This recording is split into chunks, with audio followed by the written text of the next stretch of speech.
ಕೇಳಿ what do exactly ಮೀನ್ ಉತ್ತರ ಪ್ರದೇಶಕ್ಕೊಬ್ಬ ಯೋಗಿ ಇದ್ದಾರೆ, ದೇವೇಂದ್ರ ಫಡ್ನವೀಸ್ ಹಿಂದುತ್ವವನ್ನು ಪ್ರತಿಪಾದಿಸ್ತಾ ಇದ್ದಾರೆ, ಈ ಕಡೆ ಬೇರೆ ಬೇರೆ ರಾಜ್ಯಗಳಲ್ಲಿ ಅಣ್ಣಾಮಲೈ ಇದ್ದಾರೆ, ಬೇರೆ ಬೇರೆ ರಾಜ್ಯಗಳಲ್ಲಿ ಪವನ್ ಕಲ್ಯಾಣ್ ಇದ್ದಾರೆ. ಹಂಗೆ ಕರ್ನಾಟಕಕ್ಕೆ ಯತ್ನಾಳ್ ಆಗ್ಬೇಕು ಅಂತ ನನಗೊಂದು ಹೇಳ್ತೀನಿ. ಈಗ ಯತ್ನಾಳ್ರನ್ನ ಒಂದು ಹೇಳ್ತೀನಿ, ಯತ್ನಾಳ್ರನ್ನ ಇವತ್ತು ಈಗ ಯಾರನ್ನೊಬ್ರು ಲಿಂಗಾಯತ್ ಸ್ಟ್ರಾಂಗ್ ಮ್ಯಾನ್ ಅಂತಾರೆ, ಒಕ್ಕಲಿಗ ಸ್ಟ್ರಾಂಗ್ ಮ್ಯಾನ್.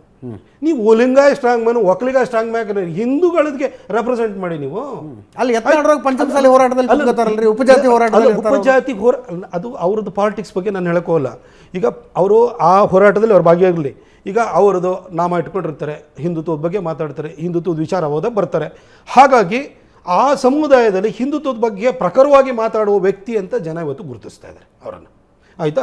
ಕರ್ನಾಟಕದ ವಿಚಾರ ಬಂದಾಗ ಮಹಾರಾಷ್ಟ್ರದಲ್ಲಿ ದೇವೇಂದ್ರ ಫಡ್ನವೀಸು, ಉತ್ತರ ಪ್ರದೇಶದಲ್ಲಿ ಯೋಗಿ ಆದಿತ್ಯನಾಥ್ ಹಿಂದುತ್ವವನ್ನು ಇಟ್ಕೊಂಡು ಸತತವಾಗಿ ಮಹಾರಾಷ್ಟ್ರದಲ್ಲಿ 3ನೇ ಸರಿ ಅಧಿಕಾರಕ್ಕೆ ಬರ್ತಾ ಇದ್ದಾರೆ, ಉತ್ತರ ಪ್ರದೇಶದಲ್ಲಿ 2ನೇ ಸರಿ ಅಧಿಕಾರಕ್ಕೆ ಬಂದಿದ್ದಾರೆ ಅಂತಂದರೆ ಕರ್ನಾಟಕ ಅವರೆರಡೂ ಸ್ಟೇಟಿಗಿಂತ ಬೆಟರ್ ಇದು.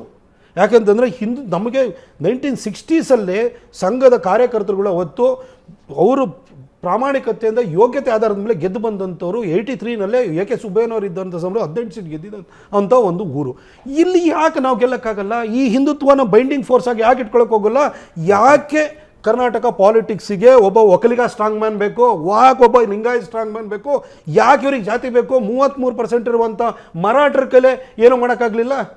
ಅವರನ್ನು ಕೂಡ ಹಿಂದೂಗಳಾಗಿ ಬರಲಿಲ್ವ? ಇವತ್ತು ನಾವೆಲ್ಲ ಓಡಿದ್ರೆ ನಾವು ಮುಗಿತೀವಿ ಅಂತ ಹೇಳ್ಬಿಟ್ಟು ಅವ್ರಿಗೆ ಗೊತ್ತಾಯ್ತಲ್ವಾ? ಇದು ಆಕ್ಚುಲಿ ಚೆನ್ನಾಗಿರೋದು. ಹಾಗಿರ್ಬೇಕಾದ್ರೆ ಸಮುದಾಯವನ್ನು ಇಟ್ಕೊಂಡು ಒಂದೊಂದು ಜಾತಿಗಳನ್ನ ಇಟ್ಕೊಂಡು ಆ ಜಾತಿಯ ರೆಪ್ರೆಸೆಂಟೇಟಿವ್ಸ್ ನಾವು ಅಂತ ಹೇಳ್ಬಿಟ್ಟು ಟಾಪ್ ಪೋಸ್ಟನ್ನ ಕ್ಲೈಮ್ ಮಾಡುವಂಥ ಮನಸ್ಥಿತಿ ಯಾಕೆ? ನಾವೆಲ್ಲ ಹಿಂದೂಗಳು ಹೋಗೋಣ.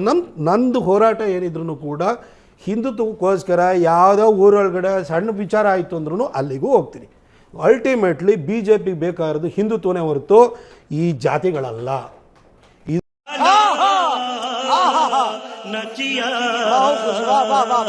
ಇದು ಗೌಡ್ರ ಪಾರ್ಟಿನೂ ಹೋಗೋದು ಬೇಡ, ಲಿಂಗಾಯತರ ಪಾರ್ಟಿನೂ ಹೋಗೋದು ಬೇಡ, ಬ್ಯಾಕ್ವರ್ಡ್ ಪಾರ್ಟಿನೂ ಹೋಗೋದು ಬೇಡ, ಯಾವ ಪಾರ್ಟಿನೂ ಹೋಗೋದು ಬೇಡ. ಇದು ಸಮಸ್ತ ಹಿಂದೂಗಳ ಪಾರ್ಟಿ ಆಗಿರ್ಬೇಕು.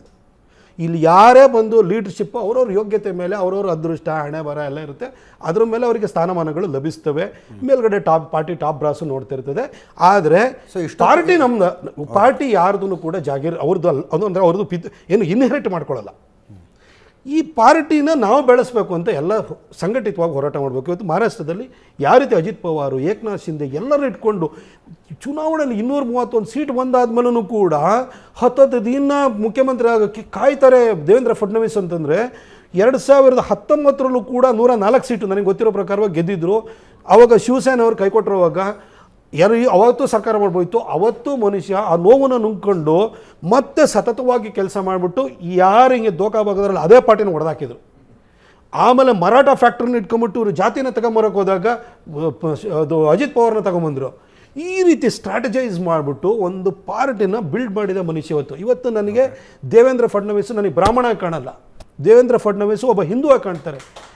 ಯೋಗಿ ಆದಿತ್ಯನಾಥ್ ಒಬ್ಬ ಠಾಕೂರ್ ಆಗಿ ಕಾಣಲ್ಲ, ಯೋಗಿ ಆದಿತ್ಯನಾಥ್ ಒಬ್ಬ ಹಿಂದೂ ಪ್ರೊಟೆಕ್ಟರ್ ಆಗಿ ನನಗೆ ಕಾಣಿಸ್ತಾರೆ.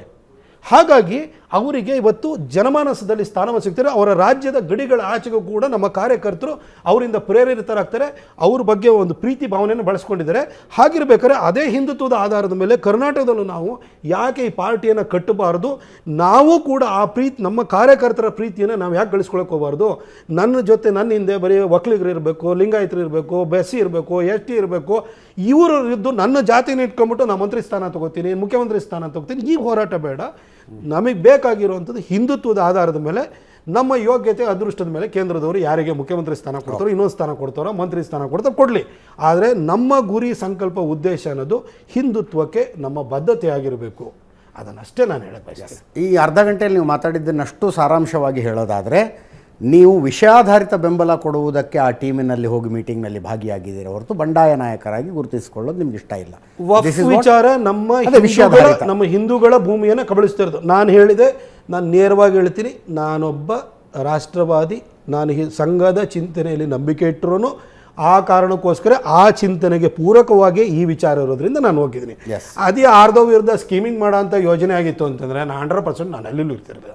ಯಾಕಂದ್ರೆ ಯಾರ ವಿರುದ್ಧನೋ ಇದು ಮಾಡೋದು, ಪಿತೂರಿ ಮಾಡೋದು, ಯಾರನ್ನ ಮುಗಿಸ್ಬೇಕು, ಯಾವುದೋ ನಾಯಕತ್ವ ಹೊಡ್ಕೊಳ್ಬೇಕು, ಆ ಥರ ಯೋಚನೆ ಇಟ್ಕೊಂಡವ್ರ ಜೊತೆ ನಾನು ಯಾವತ್ತೂ ಕೈ ಜೋಡಿಸಿಲ್ಲ. ಯಾಕೆಂದರೆ ನನಗೆ ವೈಯಕ್ತಿಕವಾಗಿ ನಾನೇನೋ ಆಗಬೇಕು ಅಂತ ನನಗೆ ಆಸೆನೇ ಇಲ್ಲ. ಹಂಗಿರ್ಬೇಕಾದ್ರೆ ಬೇರೆಯವರ ಆಸೆಗೆ ನೀರೇರಕ್ಕೆ ನಾನೇ ಯಾಕೆ ಹೋಗಲಿ?